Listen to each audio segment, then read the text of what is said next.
Hello साथियों, नमस्कार आप सभी को। आज की इस वीडियो में हम डिस्कस करेंगे RRB technician grade 1 all zone safe score की।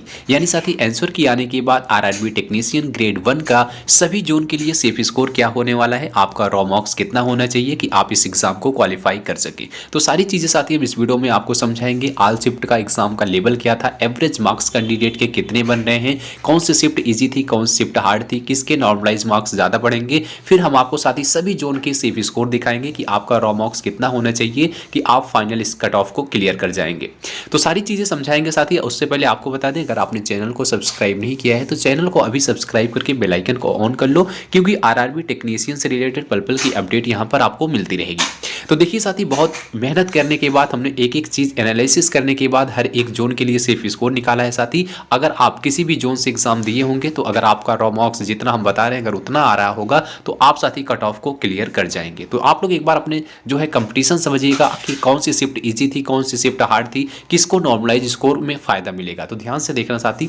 अगर हम ऑल शिफ्ट एग्जाम लेवल और एवरेज स्कोर को देखें, जो कैंडिडेट का एवरेज स्कोर आ रहा था यूआर कैटेगरी में, वो साथी आ रहा है कौन सी शिफ्ट में कम आ रहा था, कौन सी शिफ्ट में ज़्यादा आ रहा था। तो देखिए, जो 19 तारीख की जो एग्जाम हुआ था, 19 दिसंबर को जो फर्स्ट शिफ्ट हुई थी, उसका साथी एवरेज स्कोर अभी तक जितने कैंडिडेट ने बताया है कि एवरेज स्कोर इसका सबसे कम देखने को मिल रहा है। अगर सबसे कम एवरेज स्कोर है तो मान के चलेंगे साथी यह शिफ्ट जो है सबसे ज़्यादा हार्ड रही होगी। तो हार्ड अगर शिफ्ट साथी है तो इसमें नॉर्मलाइज मार्क्स सबसे ज़्यादा बढ़ेंगे। इस चीज़ का आप लोग समझ लीजिएगा।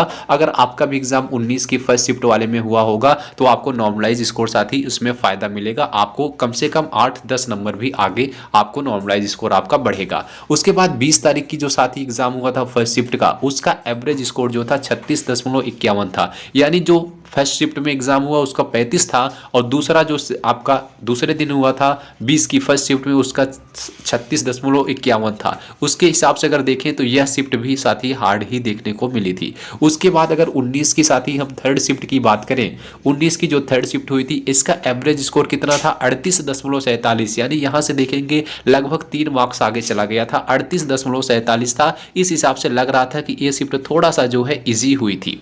उसके बाद 19 की जो सेकंड शिफ्ट हुई थी साथी, इसका एवरेज मार्क्स जो कैंडिडेट ने बताया है 38.91 बताया था। तो इस हिसाब से ये शिफ्ट जो है 38.91 के हिसाब से लगभग 39 नंबर तक जा रहा था। इस हिसाब से ये शिफ्ट जो है सबसे ज़्यादा इजी थी। इस हिसाब से साथी अगर देखें तो इन दोनों के नॉर्मलाइज स्कोर में साथी सबसे ज़्यादा जो है बढ़ोतरी देखने को मिलेगी। जैसे अगर आपका 19 की फर्स्ट शिफ्ट में होगा, 20 की फर्स्ट शिफ्ट में होगा तो आपको नॉर्मलाइज मार्क्स आपको ज़्यादा मिलेंगे। देखिए साथी, नॉर्मलाइज स्कोर आपका किस शिफ्ट से लिया जाता है। जैसे आपकी जो सबसे ज़्यादा इजी शिफ्ट होती है, जैसे मान के चलते हैं सबसे ज़्यादा इजी शिफ्ट है, इसी के अकॉर्डिंग साथ ही सबके मार्क्स बढ़ाए जाते हैं। जैसे 48.91 यानी 41, अगर आपका 39 तक बन रहा है तो सबको 39 तक के बराबर मार्क्स मिलेंगे। 35 है तो इसको जो है 4 नंबर मिलेगा। इसका 36.51 है तो इसको 2.5 मार्क्स मिलेंगे। इसका 38 है तो इसको आधा मार्क्स मिलेगा। इस तरीके से नॉर्मलाइज स्कोर मिलता है और कैंडिडेट पर भी डिपेंड करता है। जैसे एक कैंडिडेट है साथी 100 क्वेश्चन में से उसने 80 क्वेश्चन अटेम्प्ट किया है और उसने सही किया कितना 50,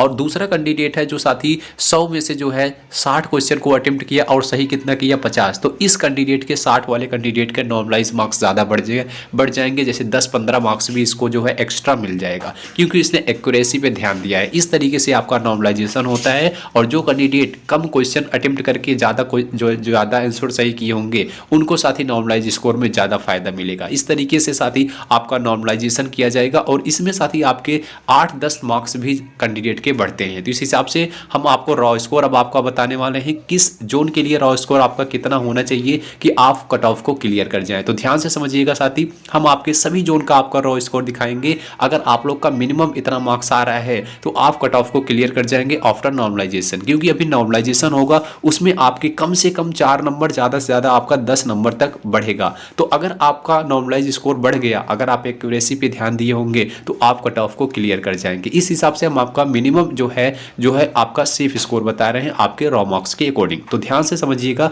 अगर आप अहमदाबाद से हैं, आरआरबी अहमदाबाद से अगर आपने फॉर्म को अप्लाई किया था, यूआर कैटेगरी में आपका रॉ स्कोर कितना होना चाहिए 65+ होना चाहिए यूआर कैटेगरी के लिए। साथी ध्यान दीजिएगा, जो एवरेज स्कोर अभी हमने आपको पिछला दिखाया है कैंडिडेट का, वो साथी आपका एवरेज स्कोर है। लेकिन आपको भी पता होगा इसमें एक ही आपका एग्जाम हुआ है, कट ऑफ आपकी उतने पे नहीं लगेगी, इसकी कट ऑफ हाई जाएगी साथ ही, क्योंकि आपकी फाइनल मेरिट जो है इसी पर बेस्ड है, इसी पर आपकी फाइनल मेरिट लगेगी। इसलिए साथ ही मिनिमम आपके यूआर कैटेगरी से अगर आप हैं तो अहमदाबाद जोन में आपका 65 प्लस होना चाहिए यूआर कैटेगरी से। ओबीसी साथी अगर आप हैं तो आपका 62 प्लस नंबर होना चाहिए आपका रॉ मार्क्स। अगर आप ईडब्ल्यूएस हैं तो आपका 60 प्लस अभी आंसर के आने के बाद 60 प्लस होना चाहिए। एससी हैं तो आपका 55 प्लस जरूर होना चाहिए। एसटी हैं तो आपका 50 प्लस होना चाहिए। तो ओवरऑल अहमदाबाद में साथ ही हमने सेफ स्कोर बताया है, इसमें टोटल जो वैकेंसी है वो मात्र 74 वैकेंसी है। तो इसलिए साथ ही कट ऑफ ज़्यादा जाएगा। ये मत समझिएगा कि आपके हमें कट ऑफ बता रहे हैं कि 65 पे आपकी कट ऑफ लगेगी, नहीं, कट ऑफ आपकी इससे ज़्यादा जाएगी। जब आप साथ ही आपका नॉर्मलाइज स्कोर बढ़ेगा, हो सकता है आपका 8-10 नंबर भी बढ़ जाए, तब आप जो है कट ऑफ को क्लियर कर पाएंगे। लेकिन हम आपका रॉ स्कोर की अकॉर्डिंग बता रहे हैं, जिनका मार्क्स इतने तक आ रहा है अहमदाबाद जोन में, तो अपने आप को सेफ समझ सकते हो। उसके बाद हम अजमेर की बात करते हैं। आरआरबी अजमेर से जो फॉर्म भरे हैं यूआर कैटेगरी में, उनका स्कोर साथ ही 68 प्लस होना चाहिए, क्योंकि इसमें जो वैकेंसी है 69 टोटल वैकेंसी है। तो यूआर कैटेगरी में आपके 68 प्लस मार्क्स होने चाहिए। साथ ही इसकी कट ऑफ थोड़ा सा ज़्यादा जाएगी, तो 68 मार्क्स अभी आपके होने चाहिए। ओबीसी हैं तो 65 प्लस होना चाहिए। ईडब्ल्यूएस हैं तो 63 प्लस होना चाहिए। एससी हैं तो आपका 58 प्लस होना चाहिए। एसटी हैं तो आपका 53 प्लस होना चाहिए। इस हिसाब से अजमेर जोन में जो नॉर्मलाइज स्कोर अगर बढ़ता है तो 8-10 नंबर बढ़ेगा, 4-6 नंबर बढ़ेंगे तो आपको टॉप को क्लियर कर जाओगे। लेकिन आपका रॉ स्कोर अभी इतना होना चाहिए। अगर आप साथी आरआरबी बेंगलोर से फॉर्म को अप्लाई किए हैं, आपका रॉ मार्क्स साथी यूआर कैटेगरी का 63 प्लस होना चाहिए, इसकी कट ऑफ थोड़ा सा कम जाती है। उसके बाद ओबीसी हैं तो 60 प्लस होना चाहिए। ईडब्ल्यूएस हैं तो 58 प्लस होना चाहिए। एससी हैं तो 53 प्लस होना चाहिए। एसटी हैं तो 48 प्लस होना चाहिए। तो ओवरऑल बेंगलोर में जो फॉर्म का जो संख्या है वो मात्र 44 है, तो मात्र 44 पदों पर है, लेकिन इसमें फॉर्म भी कम अप्लाई हुआ है। तो इस हिसाब से आपके रॉ मार्क्स साथी इतना होना चाहिए। और कमेंट में आप लोग साथी रॉ मार्क्स अपना जरूर लिखिएगा कि आपने कहां से फॉर्म को अप्लाई किया था और आपका भी रॉ मार्क्स कितना आ रहा है आंसर किए आने के बाद, जिससे हमें साथ ढेर सारे कैंडिडेट का एक डेटा मिले कि आप लोग का मैक्सिमम मार्क्स कितना बन रहा है। उसके बाद भोपाल की बात करते हैं। अगर आपने भोपाल से फॉर्म को अप्लाई किया था तो आपका यूआर कैटेगरी में 69 प्लस नंबर होना चाहिए। साथ ही 69 से कम है तो आशा मत करना कि हो जाएगा। 69 प्लस वाले अपने आप को सेफ समझिएगा। ओबीसी जो है उसका 66 प्लस होना चाहिए। ईडब्ल्यूएस हैं तो 64 प्लस होना चाहिए। एससी हैं तो 59 प्लस होना चाहिए। एसटी हैं 54 प्लस होना चाहिए। ओवरऑल भोपाल की बात करें तो 79 पदों पर इसकी वैकेंसी निकली थी। उसके बाद अगर हम भुवनेश्वर की बात करें, भुवनेश्वर में आप यूआर कैटेगरी से हैं तो आपका 67 प्लस होना चाहिए। ओबीसी हैं 64 प्लस होना चाहिए। ईडब्ल्यूएस हैं 62 प्लस होना चाहिए। एससी हैं तो 57 प्लस होना चाहिए। एसटी हैं तो 52 प्लस होना चाहिए। और भुवनेश्वर में जो टोटल फॉर्म है, जो टोटल पोस्ट है वो 12 पदों पर है, इसलिए आपका जो है मिनिमम मार्क्स आती इस कैटेगरी से आपका इतना होना चाहिए। तो ध्यान से देख लीजिएगा, अगर आप इस सभी जोन से हैं तो आपके रॉ मार्क्स आती इतना कम से कम जरूर होना चाहिए। उसके बाद देखिएगा बिलासपुर की बात करते हैं। बिलासपुर में जो टोटल पोस्ट है वो 95 थी, पदों की संख्या 95 थी। तो इसमें आपका यूआर कैटेगरी में जो रॉ स्कोर होना चाहिए 68 प्लस होना चाहिए। ओबीसी में आपका 65 प्लस अभी होना चाहिए। ईडब्ल्यूएस में आपका 63 प्लस होना चाहिए। आपका एससी में आपका 58 प्लस होना चाहिए। एसटी के लिए आपका 53 प्लस होना चाहिए। तो अगर आपके इतने मार्क्स हैं तब आप साथ ही सेफ समझिएगा। चंडीगढ़ की बात करें, चंडीगढ़ में टोटल मात्र जो 25 वैकेंसी है, इसके लिए जो है आपका रॉ मार्क्स कितना होना चाहिए, तो इसमें आपका यूआर कैटेगरी से 70 प्लस होना चाहिए। इसकी कट ऑफ थोड़ा ज़्यादा जाती है, तो 70 प्लस होना चाहिए। ओबीसी में आपका 67 प्लस होना चाहिए। ईडब्ल्यूएस में आपका 65 प्लस होना चाहिए। एससी में आपका 60 प्लस होना चाहिए। एसटी में आपका 55 प्लस होना चाहिए। उसके बाद हम चेन्नई की बात करें, चेन्नई में टोटल जो है 48 पदों पर जो है पोस्ट आई थी। 48 पदों के लिए आपका मार्क्स कितना होना चाहिए मिनिमम, अगर आप यूआर कैटेगरी के हैं तो 68 प्लस होना चाहिए। ओबीसी हैं तो 65 प्लस होना चाहिए। अगर आप ईडब्ल्यूएस हैं तो 63 होना चाहिए। एससी हैं तो 58 प्लस होना चाहिए। एसटी हैं तो 53 प्लस होना चाहिए। तो चेन्नई के लिए ये आपका सेफ स्कोर है। साथ ही इतना मार्क्स आपका अभी कम से कम होना चाहिए सेफ स्कोर, नेगेटिव नंबर काटने के बाद। अगर आप गोरखपुर से फॉर्म को अप्लाई किए थे तो आपकी यूआर कैटेगरी में 70 प्लस होना चाहिए। ओबीसी के लिए 67 प्लस और ईडब्ल्यूएस के लिए 65 प्लस, एससी के लिए 60 प्लस होना चाहिए और आपका एसटी के लिए 55 प्लस होना चाहिए। इस हिसाब से गोरखपुर में जो टोटल पोस्ट थी वो 59 पदों पर वैकेंसी थी। तो 59 के लिए आपका रॉ स्कोर इतना कम से कम होना चाहिए साथ ही, क्योंकि गोरखपुर की भी कट ऑफ हाई जाती है। गुवाहाटी की बात करते हैं। गुवाहाटी में जो टोटल पोस्ट है वो 16 पोस्ट है। इसमें अगर यूआर कैटेगरी के लिए सिर्फ स्कोर की बात करें तो आपका स्कोर साथी 68 प्लस होना चाहिए। उसके बाद ओबीसी हैं तो 65 प्लस होना चाहिए, ईडब्ल्यूएस हैं तो 63 प्लस होना चाहिए, एससी हैं तो 58 प्लस होना चाहिए, अगर आप एसटी हैं तो 53 प्लस होना चाहिए। तो अगर आप लोग का रॉ मार्क्स इतना तक बन रहा है तब आपका साथी सेफ होने वाला है। अगर वहीं हम आरआरबी जम्मू और श्रीनगर की बात करें तो आपका इसमें जो टोटल पोस्ट है वो 35 पदों पर वैकेंसी थी। इसके लिए आपका सेफ स्कोर जो होना चाहिए यूआर कैटेगरी में 63 प्लस होना चाहिए, क्योंकि इसकी कट ऑफ साथी थोड़ा कम जाएगी। इसमें जो है पदों की संख्या जो है 35 है, लेकिन फॉर्म भी कम अप्लाई हुआ था। तो आपका यूआर कैटेगरी में 63 है तो ठीक है। ओबीसी में 60 प्लस होना चाहिए, ईडब्ल्यूएस में 58 प्लस होना चाहिए, एससी में 53 प्लस होना चाहिए, एसटी के लिए 48 प्लस होना चाहिए। तो अगर आपके इतने मार्क्स आ रहे हैं तो आपका स्कोर ठीक ठाक है। उसके बाद बात करते हैं कोलकाता की। अगर आपने कोलकाता से फॉर्म को अप्लाई किया था तो आपका साथी इसमें जो टोटल पोस्ट है वो 74 थी, पदों की संख्या इसमें ठीक थी, 74 था। इसके लिए सेफ स्कोर क्या होगा यूआर कैटेगरी के लिए तो साथी 68 नंबर तो कम से कम आपका होना चाहिए। ओबीसी से आपका 65 प्लस होना चाहिए, ईडब्ल्यूएस का 63 प्लस होना चाहिए, आपका एससी के लिए 58 प्लस होना चाहिए, एसटी के लिए 53 प्लस होना चाहिए। तो देखिए साथी कोलकाता भी की कट ऑफ भी हाई जाएगी, इसलिए आपके रॉ स्कोर आपका निगेटिव नंबर काटने के बाद कम से कम आपका इतना साथी होना चाहिए। अगर आपने मालदा से फॉर्म को अप्लाई किया था तो ध्यान से समझिएगा, 17 टोटल पोस्ट है इसमें। यूआर कैटेगरी के लिए तो आपका 64 प्लस नंबर होना चाहिए, ओबीसी के लिए 61 प्लस होना चाहिए, ईडब्ल्यूएस में आपका 59 प्लस होना चाहिए, एससी में आपका कम से कम 54 प्लस होना चाहिए और एसटी के लिए आपका 49 प्लस होना चाहिए। तो मिनिमम आपके साथ ही मालदा के लिए इतना आपका रॉ स्कोर होना चाहिए, तब आप अपने आप को सेफ समझ सकते हैं। मुंबई की बात करते हैं जहां पर सबसे ज़्यादा फॉर्म अप्लाई हुआ है, सबसे ज़्यादा वैकेंसी भी है आपकी 152 पदों के लिए साथी फॉर्म ज़्यादा अप्लाई हुआ था, इसलिए इसकी कट ऑफ भी हाई जाएगी। आपका स्कोर कितना होना चाहिए ध्यान से समझिएगा।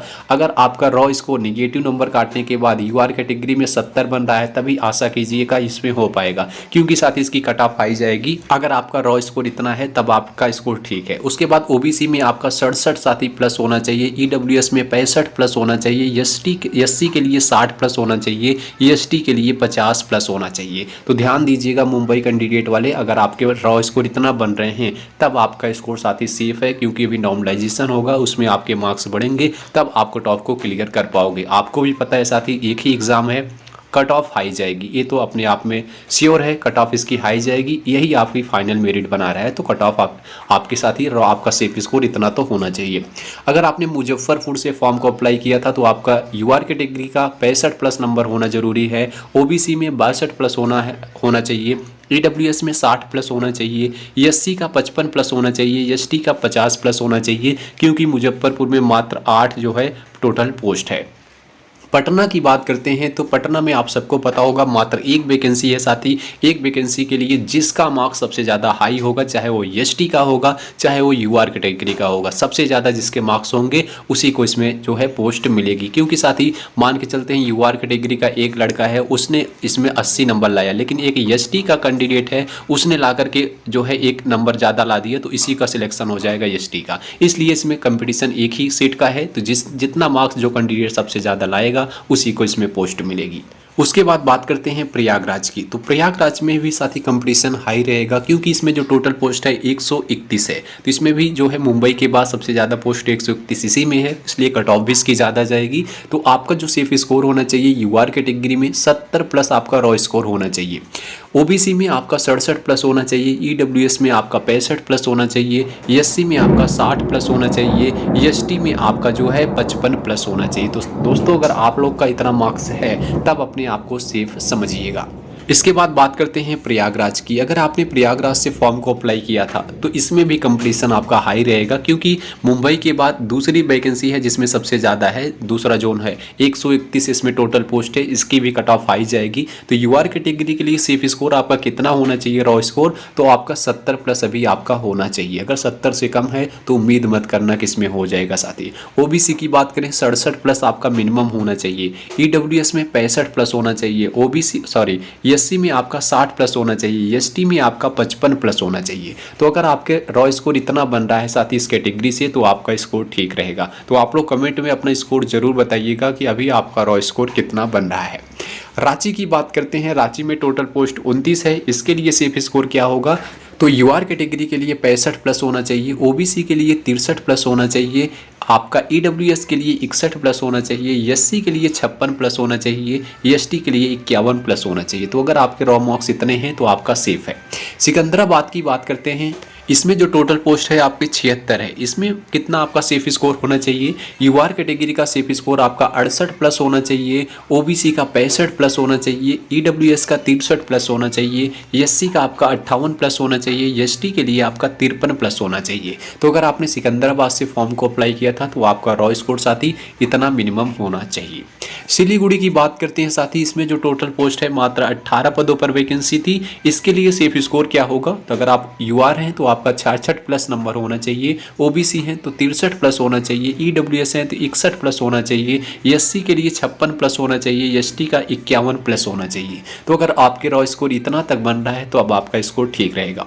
तिरुवनंतपुरम की बात करते हैं, तिरुवनंतपुरम में जो है 30 पदों पर वैकेंसी थी। इसके लिए आपका सेफ स्कोर क्या होगा? आपका यूआर कैटेगरी में 65 प्लस होना चाहिए, ओबीसी में 62 प्लस होना चाहिए, ईडब्ल्यूएस में 60 प्लस होना चाहिए और आपका एससी में 55 प्लस होना चाहिए, एसटी में आपका 50 प्लस होना चाहिए। तो अगर आपके रॉ स्कोर इतना तक बन रहा है मिनिमम, तब आपका स्कोर साथी सेफ होने वाला है। क्योंकि साथी आप सबको पता होगा कि आपका जो टेक्नीशियन का एग्ज़ाम है इसमें आपका मात्र एक ही एग्ज़ाम होता है। पहले इसमें साथी CBT 1 होता था और आपका CBT 2 भी होता था, तो इसलिए इसकी कट ऑफ कम जाती थी। लेकिन साथी अब जो है इसमें एक ही एग्ज़ाम होता है, आपका CBT 2 नहीं होगा। इसमें आपका जो है फिजिकल भी नहीं होता है, एक ही आपके एग्ज़ाम पर फाइनल मेरिट लगती है। तो आपको भी पता होगा 100 में से आपके साथी हाई मार्क्स लाने वाले कैंडिडेट को ही सिलेक्शन मिलेगा। जैसे साथी हम एवरेज स्कोर जो दिखाए हैं कैंडिडेट का, लगभग 40 के अंदर ज़्यादा कैंडिडेट का बन रहा है। लेकिन ऐसा नहीं है कि इसमें बहुत सारी वैकेंसी है कि उसके ऊपर कट ऑफ कम जाएगी, लेकिन इसमें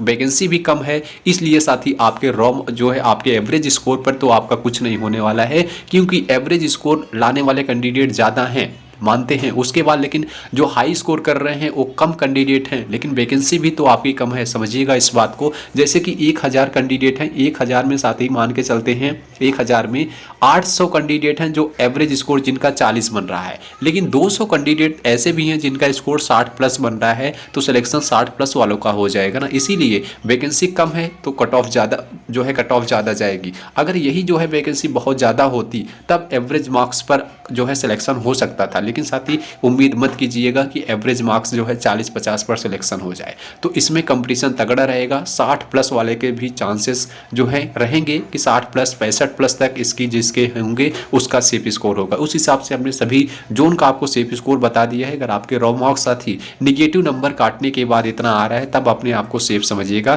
कि इसमें आपको सिलेक्शन मिल जाएगी। आप लोग अपना जो है स्कोर जरूर बताइएगा कि आंसर के आने के बाद आपका स्कोर कितना बन रहा है और आपने किस जोन से फॉर्म को अप्लाई किया था, जिससे साथ ही हमारे पास एक ढेर सारे कैंडिडेट का डेटा मिलेगा, पता चलेगा कि आपका हाईएस्ट मार्क्स कैंडिडेट के कितने तक बन रहे हैं।